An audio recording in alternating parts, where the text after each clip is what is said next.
Ag Life, presented by ADM Lloydminster. Hello again, everyone, and welcome to our agriculture show, Ag Life. I am Gerard Lampow, and on the menu, the latest Farmland Values Report is out, plus feed options Plan B, and the Beef Cattle Research Council has the numbers on beef's environmental footprint. Spoiler alert, it's down. Plus, as well, we mark the dates because yet another ag tech event is on this summer. Let's learn about AgSmart. I am very excited about AgSmart. AgriTrade and Olds College have gotten together to produce AgSmart, which will be a brand new type of demonstration show for farmers, August 13th and 14th in Olds. The ag landscape is changing with the technology as a new tech forum is rolling out this summer. Rob Saik is inviting you to circle your calendar. And it really is a sensory and technology and data type of show. It's going to be very interesting and a brand new way for farmers to experience how this technology might make a difference on their operations. Farmers can look forward to getting hands-on with the technology. Technologies such as soil moisture sensors or weather station integration, how to create a connectivity on the farm, how do you build a Wi-Fi mesh around the farm? How do you connect these devices? Saik says the breakout sessions will allow farmers to get training on using the technology on their farms, but there's the issue of feeling daunted by the rapid changes in ag tech. When you look at grain sensor technology, grain bin monitors, when you look at soil sensor technology, when you look at agricultural data platforms, there are many choices. And so a farmer needs to be able to go somewhere where he can look at and examine and talk to people who have implemented these choices. Apart from being able to choose which aspect of the 2 days you really want to check out, Saik has a final teaser. I'm giving the keynote address on August the 13th, and if all goes well, we'll be unveiling my brand new book that evening right here in Olds. AgSmart is a must. And it's time now to roll, well, we'll have a first look at our events calendar. So many community events on. But if you want to get in on this part of the show, email me, glampow@stingray.com. Let's have a look at some upcoming events.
And still to come on the show, the FCC Farmland Values Report is out. We'll find out some of the details, especially for us here in the Midwest. Do stay with us.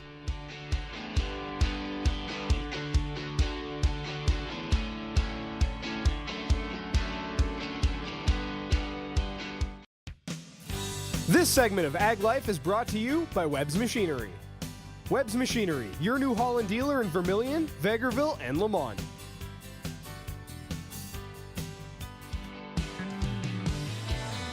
Well, the price of land always leaves producers scratching their heads? Let's get the latest numbers from this year's Farmland Value Report. Current realities always give a different spin, but over time, agriculture has always been a stable industry. That's the view of Rob McDonald as he looks at the numbers for the 2018 Farm Credit Canada Farmland Value Report. The Lloydminster area comes in at 6%, which is around the national average. The Lloydminster area was somewhere in between, so you're right, Gerard. I think around 6% is a fair number for the area. It's still a strong number in my mind. Especially due to the adversities that we've felt with the weather the last year or two. Every year, FCC looks at their benchmarks across the country and revalues land based on the sales. There's a really nice thin black soil that runs through Lloydminster that's a number one, black Chernozemic, and some of that good quality soil, you're seeing numbers well above the $3,000 an acre range. We do post for our customers, there's an online version which gives you the range. McDonald puts that range at about $1,900 to $2,000 per acre. Factors affecting ag include soft commodity prices and rising input costs. In Alberta, the farmland value is about 7%, while Saskatchewan has moved down 3%, bringing it closer to the national average. In the economies that I was experienced, whether it's Alberta or parts of Saskatchewan, where we did see, I would say, some rush at the start of the year of 2018 where you see sales coming into the spring, and then it got dry, and then we noticed things tapered off a little bit. The challenges of a weather-affected harvest also mean less focus on buying land as farmers deal with getting the crop in. Like in the Lloydminster, Vermilion, all the way to Vegreville and up to Bonnyville, we had seen in previous years where we didn't get the crop off in time and the snow came and stayed, and we had that in northern Alberta all the way up into the Peace as well, so then we're harvesting in the spring. Overall, FCC feels that the long-term outlook for Canadian agriculture remains positive. McDonald has ag roots in the Provost area, and even though spring is still loading across the country, he is optimistic for 2019. It's moisture though, so we'll take it, and I wish everybody good luck out in the field here this year.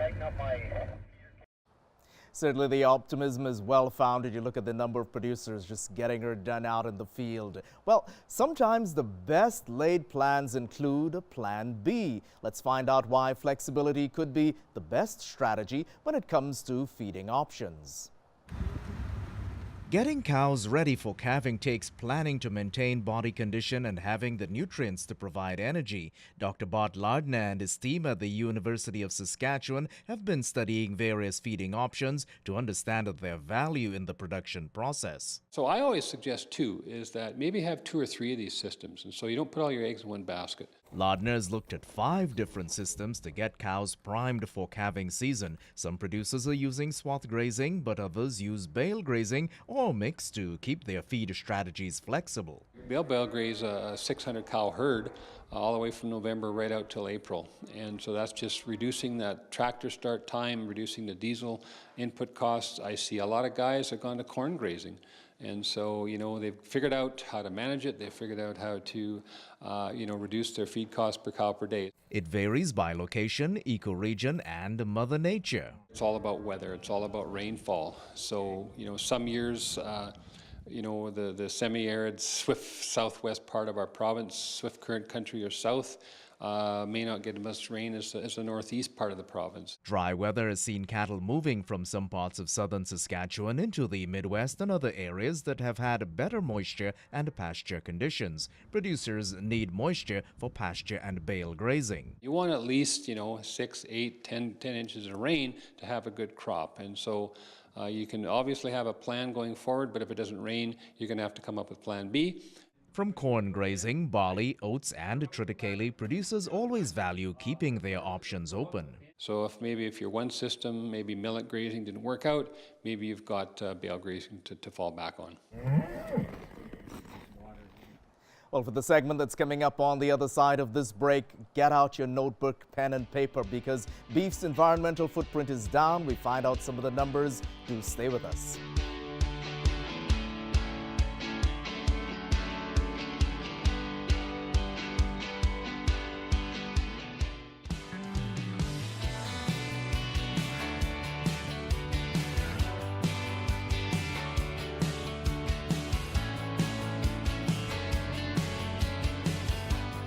This segment is loaded with information. I'll give you a minute yet to go get your notepad and your pen, your paper, even your iPad to type it down. And if you've got a moment as well, look at the Beef Cattle Research Council website, beefresearch.ca. We'll have the website up again for you. But it's a given on the show. We all love steak, and as part of Ag Life, we want to have honest conversations about where agriculture is at and where it's going. So, courtesy the Beef Cattle Research Council, let's get some more information on beef's environmental footprint. The new buzzword is sustainability, and I would argue that as farmers and food producers, we've been sustainable for generations, if not centuries, because the goal is to leave our land base in as good a shape or better for the next generation than what we received it. My husband and I have been raising beef for the last 40 years, and I think it's important to recognize that people are more aware of what they're eating. We've had many conversations about healthy food. And healthy food is raised on healthy land. The public has an increasing interest in the environmental impact of the cattle industry, just like they have an increasing interest in the environmental impact of just about every aspect of food production.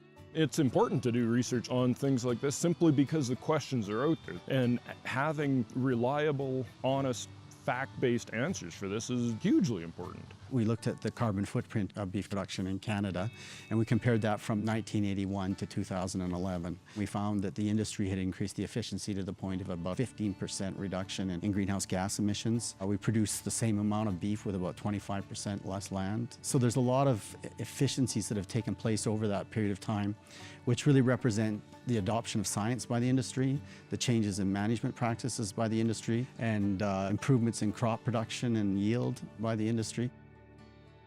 Most of our land is native grassland that's never been cultivated.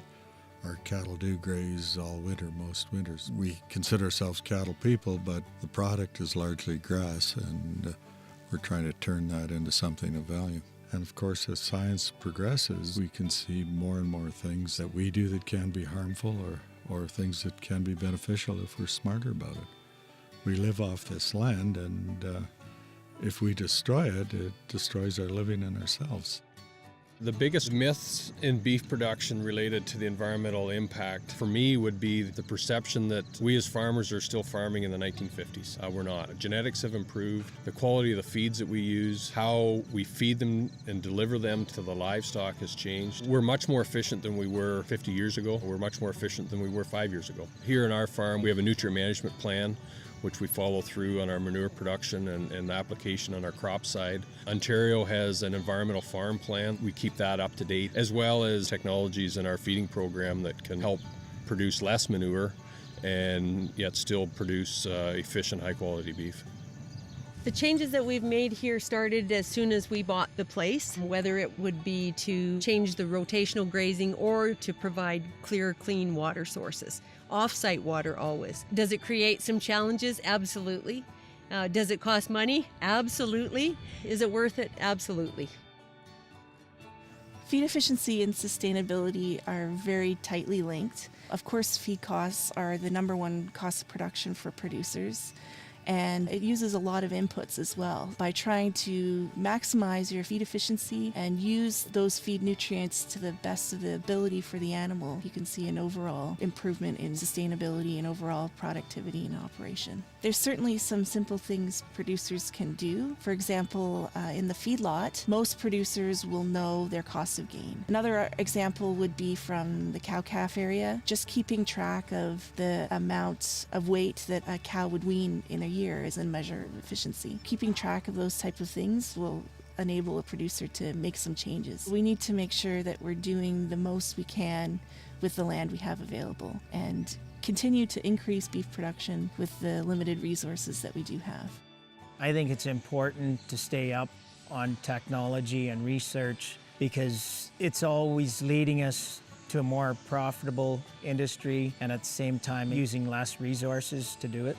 Environmental stewardship plays a big part in our operation here, and we tie our beef operation in with our cash crop enterprise here. We do soil sampling of all our land every 3 years. We do manure sampling of our manure, and we match that up when we're applying manure, so our land doesn't get too many of the nutrients which could cause nutrient runoff. At this particular farm, what we're doing that's important is we're fencing our cattle out of our swamps and creeks, so we're not contaminating the water supply, and we're keeping them out of the bush as well for the longevity of the bush. Another initiative that we want to do here is we want to rotationally graze our cattle on this farm, so we're putting more cattle on less acres, more efficient, but also what we're doing is we're giving the land a rest as well so that it can rejuvenate itself before we put cattle back on. Grasslands that are not grazed are not healthy. Grazing encourages plant growth. It can increase the level of biodiversity within those grazing systems. It can also reduce the amount of invasive plants that can enter in that. All of that, though, does involve having proper grazing management practices. The healthier the grass, the healthier the water, the healthier our animals are. I'm a 4th generation rancher. My kids and my nephews will hopefully be the 5th. Every generation has learned something and added to it. We're managing our grass to be more productive, and we're managing it in a way that makes our cows more efficient. We've gone to smaller fields and larger herds. We're impacting land in a shorter time, and it has longer to recover, and that just rolls on to making our business more profitable and more sustainable. There are things that cattle producers can do to reduce their environmental impact, and that's keeping their grass healthy, making sure that their nutritional requirements of their animals are being met, keeping their vaccinations and whatnot up to date, so that each calf born ends up getting weaned and turning into beef. Places that have streams or water running through them, there's things that those producers can do to help maintain a healthy riparian habitat. And those things benefit the environment, obviously, but they also benefit the producers. Our intention is to leave it better than we found it. I think it's important to recognize that it doesn't just happen. You keep learning, you keep collaborating, you keep talking, and you work with other people. You work with scientists and botanists, and I can't say enough about the people that we talk to. The environmental impact of the beef produced in Canada is much smaller than it is in many other countries around the world and has very strong environmental benefits. Producers should be really proud of how far they've come in terms of environmental impact and sustainability. We love our cattle, we love our land, but if we don't do it in an effective manner, it's not profitable and sustainable. I think it's important to help people recognize the importance of the land and the importance of this kind of a place that produces healthy food. This is where good food is raised.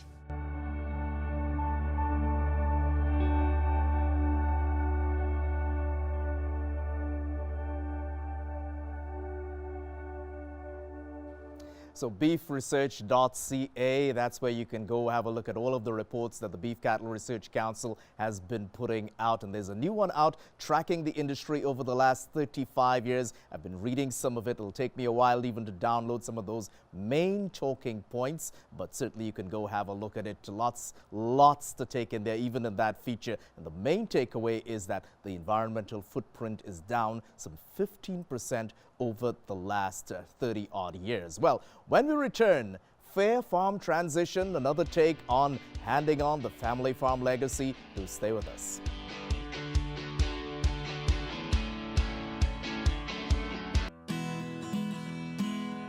Ag Life, presented by ADM Lloydminster.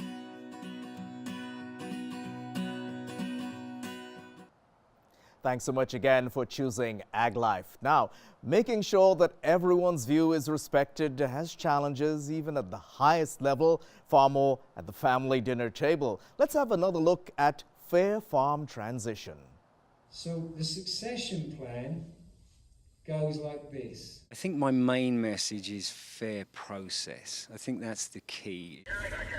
With 3/4 of Canada's farmland changing hands in the next decade, Bob Tosh with Myers, Norris and Penny wants farm families to have a fair and happy transition. We want to allow all family members to have a voice.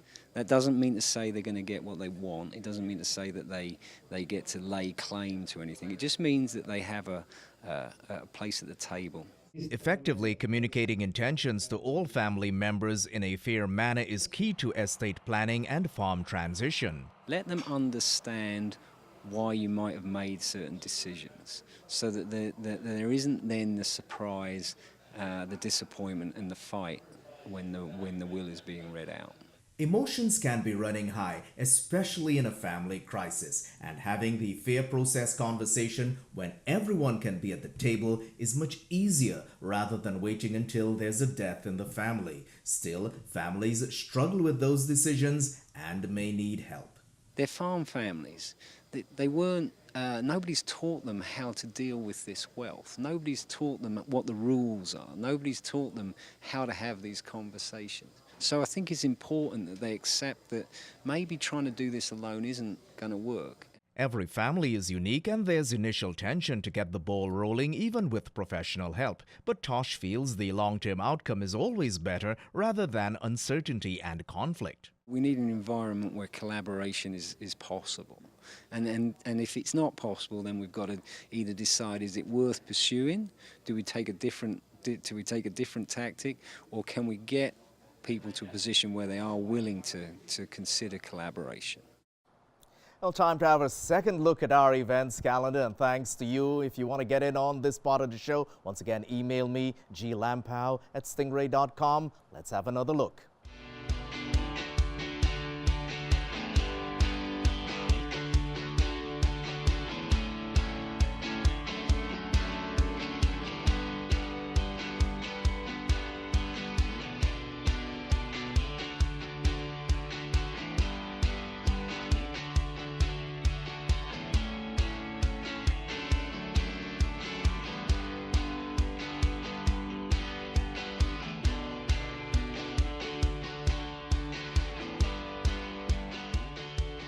Well, that's a wrap on this week's show. Yours in Ag. Take care.